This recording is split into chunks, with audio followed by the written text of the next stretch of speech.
Hello दोस्तों, कैसे हैं आप सब। मैं राहुल मौर्य आप सबका स्वागत करता हूं आपके अपने YouTube channel DDM pharma classes में। टुडे हम लोग डिस्कस करने वाले हैं दोस्तों सिल्क के स्ट्रक्चर के बारे में, सिल्क के डायग्राम के बारे में। उसके बारे में हम आपको बताएंगे और उसमें क्या क्या चीज़ें पाई जाती हैं। हम सिल्क आधा पढ़ चुके हैं, हम लोग फर्स्ट पार्ट पढ़ चुके हैं, सेकंड पार्ट पढ़ने वाले हैं। तो सेकंड पार्ट पढ़ने से पहले मुझे ऐसा लगा कि आप लोगों को डायग्राम बता देना चाहिए, जिससे कि आप लोगों को सारी चीज़ें क्लियर हो जाएँ। नहीं तो आप लोगों को काफ़ी परेशानी होगी समझने में कौन सा चीज़ कहाँ है और कैसा है। ऐसे में आप स्ट्रक्चर बन जाएगा तो आप लोग इमेजिन कर सकते हैं कि हाँ कौन सा चीज़ कैसा बना है। तो आइए देखते हैं, मैं उसका सबका नामकरण कर देता हूँ जिससे कि आप लोगों को मालूम चल जाए। और मैं हिंदी इंग्लिश दोनों में करने का प्रयास करूँगा, जिससे कि आप लोगों को फ्यूचर में इंग्लिश में डाउट ना हो, आप लोगों को परेशानी ना उठानी पड़े।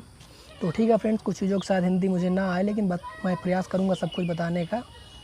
सबसे पहले ये जो बाहर की लाइन दिख रही है आप लोगों को, ये जो पूरी ब्लैक ये लाइन जो बनी ना, आउटर पार्ट जो है, इसे क्या बोलते हैं? तो दोस्तों इसे बोलते हैं सेल मेम्ब्रेन। क्या बोलते हैं? Cell membrane.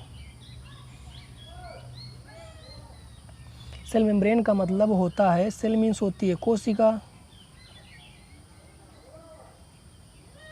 मेम्ब्रेन मीन्स होती है वाल या दीवाल या झिल्ली बोल सकते हैं। तो कोशिका दीवाल बोलें या कोशिका झिल्ली, हमें जो सूटेबल लगे आप लिख सकते हैं। कोशिका झिल्ली हो गया। उसके बाद ये जो डॉट डॉट आपको दिख रहे होंगे, ढेर सारे डॉट डॉट दिख रहे हैं ना, मैं थोड़ा जूम कर देता हूँ। ये आपको डॉट डॉट दिख रहा है, ये ब्लैकेस हर जगह ये छोटा छोटा डॉट डॉट, ये हमारा जो होता है ये साइटोप्लाज्म होता है। यही साइटोप्लाज्म होता है, मैंने फर्स्ट वीडियो में बताया आपको साइटोप्लाज्म के बारे में। तो ये सारी चीज़ें होती हैं, ये हमारा साइटोप्लाज्म होता है। मतलब साइटोप्लाज्म का मतलब होता है कोशिका द्रव्य। हम लोग देखते हैं साइटोप्लाज्म जो है, इसे हम लोग बोलते हैं कोशिका द्रव्य। कोशिका द्रव्य हो गया। ठीक है दोस्तों, अब इसके बाद हम लोग देखते हैं ये माइटोकॉन्ड्रिया है। इसको हम लोग वैसे ही लिखेंगे, माइटोकॉन्ड्रिया। कई जगह लोग इसे बोलते हैं माइटोकॉन्ड्रिया, तो आप लोग जो समझ में आप वैसा लिख सकते हैं। वैसे ये होता है माइटोकॉन्ड्रिया। ठीक है, आप ट्रो भी लगा सकते हैं, माइटोकॉन्ड्रिया। ये मैंने लगा दिया, माइटोकॉन्ड्रिया ये हो गया। इसको हम लोग इंग्लिश में लिख सकते हैं, आप लोगों को दिख रहा है, मैं भी दिख रहा है, माइटोकॉन्ड्रिया। ठीक है, इससे हम लोग बोलते हैं माइटोकॉन्ड्रिया। मैंने इंग्लिश में भी आपको लिख दिया इसके बारे में। उसके बाद ये आपको दिख रहा है, ये चीज़ आपको दिख रहा होगा, इसे बोलते हैं गोल्गी कॉम्प्लेक्स या गोल्गी बॉडी। आइए देख लेते हैं इसके बारे में। गोल्गी बॉडी बोलते हैं, या तो इसे गोल्गी कॉम्प्लेक्स भी बोलते हैं, गोल्गी अपरेटस भी बोलते हैं, 3 नाम है। तो आप मेरा बात सुन रहे हैं आप लोग, जो आपको डाउट हो आप लोग सुन करके उसको लिख सकते हैं, जो आपको फ़र्क लगे। ठीक है फ्रेंड्स, तो आइए अब ऊपर की ओर चलते हैं। ऊपर देखते हैं, ये जो आपको दिख रहा है ये गोला गोला, इसे बोलते हैं लाइसोसोम। क्या बोलते हैं? Lysosome, LYSOSOME, lysosome. हिंदी में इसको लिख देते हैं, आप लोगों को दिख रहा है, मैं दिखा रहा हूँ आप लोगों को, लाइसोसोम। ठीक है, उसके बाद हम लोग अभी चलते हैं ऊपर की ओर। ये थोड़ा सा ये आपको ये गोला गोला दिख रहा होगा, मैं फिर से आपको जूम करके दिखा रहा हूँ। ये आपको डॉट डॉट दिख रहा है, ये होता है ये चीज़ें, ये होती हैं राइबोसोम्स, जो एंडोप्लाज्मिक के ऊपर पाई जाती हैं। ठीक है फ्रेंड्स, ये होती हैं राइबोसोम्स। मैं इसको आपको लिख के बता देता हूँ, यहाँ पास स्पेस है, आप लोग देख रहे हैं, इसे बोलते हैं राइबोसोम। राइबोसोम हिंदी में लिखते हैं राइबोसोम। ठीक है, उसके बाद यही पार्ट जिसमें ये अटैच होता है, जिससे ये जुड़ा होता है, उसे क्या बोलते हैं? तो दोस्तों उसे बोलते हैं इंडोप्लाज्मिक रेटिकुलम। क्या बोलते हैं? इंडोप्लाज्मिक रेटिकुलम,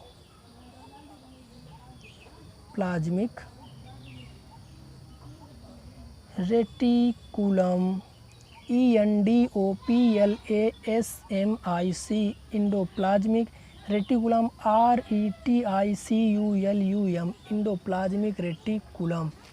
दोस्तों आप लोग वॉच कर सकते हैं, आप लोगों को दिख रहा है, मैंने आपको दिखा दिया है। आप लोग फिर से देख लीजिए एंडोप्लाज्मिक रेटिकुलम, ये हमारा हो गया। इसके बाद हम लोग देखने वाले हैं अब इसमें कुछ चीज़ें बची ये बीच वाला, इसे वो क्या बोलते हैं जानते हैं आप लोग, जानते होंगे इसके बारे में।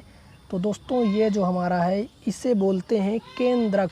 इसे क्या बोलते हैं, इसे हम नीचे लाते हैं, नीचे स्पेस है, इसे बोलते हैं केंद्रक। ठीक है, इसे क्या बोलते हैं, इसे बोलते हैं केंद्रक। केंद्रक इसे बोलते हैं न्यूक्लियस, इंग्लिश में न्यूक्लियस हो गया। उसके बाद दोस्तों आप लोगों को दिख रहा होगा, थोड़ा मैं और जूम कर देता हूँ। इसके बाद ये हो गया, इसके अंदर ये जो डॉट डॉट दिख रहे हैं, ब्लैक ब्लैक ये डॉट दिख रहे हैं, ये क्या होते हैं दोस्तों, ये होते हैं न्यूक्लियोप्लाज्म, केंद्रिका द्रव्य होते हैं। ठीक है, केंद्रिका द्रव्य होते हैं। और कि ये अंदर जो डॉट, ये डॉट में दिख रहा है, ये डैश डैश के रूप में, इसे बोलते हैं, आप लोग फिर से मैं जूम करके दिखाना चाहता हूँ, आप लोग इसे वॉच कर सकते हैं, देख सकते हैं। आपको जो ब्लैक डॉट दिख रहा है ना बड़ा सा, इसे बोलते हैं न्यूक्लियोली बोलते हैं। और ये डॉट दिख रहा है, इसको न्यूक्लियोप्लाज्म बोलते हैं। तो मैं इसे साइड में कहीं लिख देता हूँ, जिससे कि आप लोगों को नोट्स बनाने में आसानी रहे। तो ठीक है फ्रेंड्स, आप लोग देखते रहिए। ये मैं इसको लेके आ रहा हूँ, ऊपर साइड देखते हैं, स्पेस थोड़ा सा है, वहीं लिख देते हैं। इसे बोलते हैं केंद्रिका। क्या बोलते हैं, केंद्रिका। ये हमारा केंद्रिका हो गया, जिसको न्यूक्लियोली बोलते हैं, न्यूक्लियोली। ठीक है, उसके बाद ये जो डॉट में है इसे बोलते हैं न्यूक्लियोप्लाज्म, न्यूक्लियोप्लाज्म। और हिंदी में बोले तो इसे केंद्रिका द्रव्य बोलते हैं, केंद्रिका द्रव्य। ठीक है फ्रेंड्स, आप लोगों को दिख रहा होगा, तो मैंने आपको बता दिया है, सीधा सीधा मैं आपको दिखा रहा हूँ पूरा। एक बार फिर से मैं रिपीट करना चाहता हूँ, वीडियो काफ़ी लंबा होता जा रहा है तो उसके लिए सॉरी, लेकिन बताना आप लोगों को ज़रूरी था। तो ठीक है, देखते हैं हमारा जो ये साइड अभी ये बचा हुआ है, इसे बोलते हैं हम